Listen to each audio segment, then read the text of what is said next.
신의 그림자는 여전히 남아있다라는 니체의 주장을 인용하자면 인간의 본성이나 도덕에 대한 정의는 그 시대의 상황에 영향을 받을 수밖에 없다는 것입니다.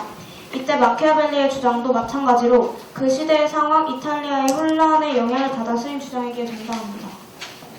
방금 니체가 말한 신은 죽었다라는 말을 인용하셨는데 하지만 그렇게 신의 그림자가 남는다고 해서 기본적인 것은 변하지 않습니다. 살인이 정당화될 수는 없다고 생각합니다. 저희 팀은 또한 알고 있는 것이 그 방법이 언제든지 변질될 수가 있고 언젠가는 반드시 악용될 수 있다는 것입니다. 어떤 좋은 목적이든 백성들의 그 고통을 독재자 밑에서 뼈저리게 존재하고 그것은 지워지지 않을 거라는 점 저희는 그것을 확실하게 알고 있습니다. 애초에 리더라는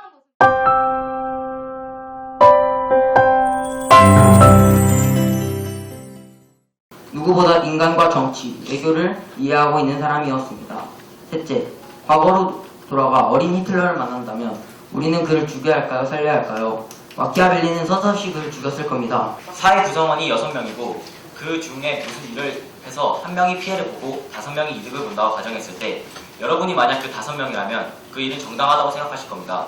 아까 찬성 측 3번 주장에서 최소한 피해로 최대 피해를 막는다고 하셨는데 이해 첨언하겠습니다.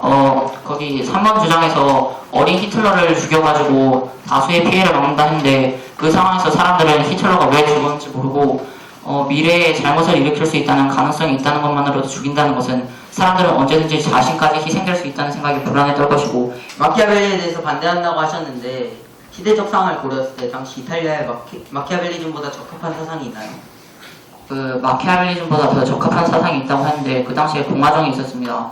마키아벨리 스스로도 로마사 농부를 써가면서까지 군수론을 비판하고 공화정을 찬양하였습니다. 다양한 원인에 의해서 형성될 수 있습니다. 회사가 있다고 가정해봅시다. 저는 당신의 차원입니다. 당신과 사장과의 신뢰관계는 어떻게 형성될까요? 사장의 도덕적인 행동일까요? 아니면 꼬박꼬박 나오는 월급일까요? 현실과 마찬가지로 도덕과 명확하게 해석되지는 않습니다. 하지만 우리가 지금 어떤 상황이어도 옳게 성립되는 도덕적 가치가 있습니다. 그것이 바로 신의입니다.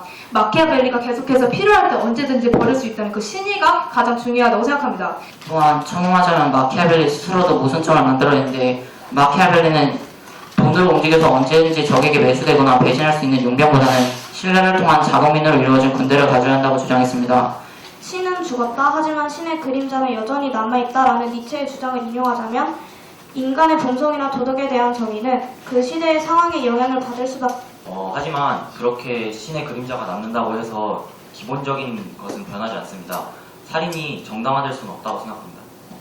방금 살인이 정당화될 수 없다고 하셨는데 만약에 기차 문제를 생각해 보시면 한쪽 철로에 4명이 있고 한쪽 철로에 1명 있어요. 그리고 제가 그 기차의 철로의 위치를 바꿀 수 있는 사람이라고 하실 거면은 어떻게 하실 겁니까? 네, 저희도 지금 피렌체의 상황이 다급하고 중요하다는 것을 압니다. 근데 저희 팀은 또한 알고 있는 것이 그 방법이 언제든지 변질될 수가 있고 언젠가는 반드시 악용될 수 있다는 것입니다.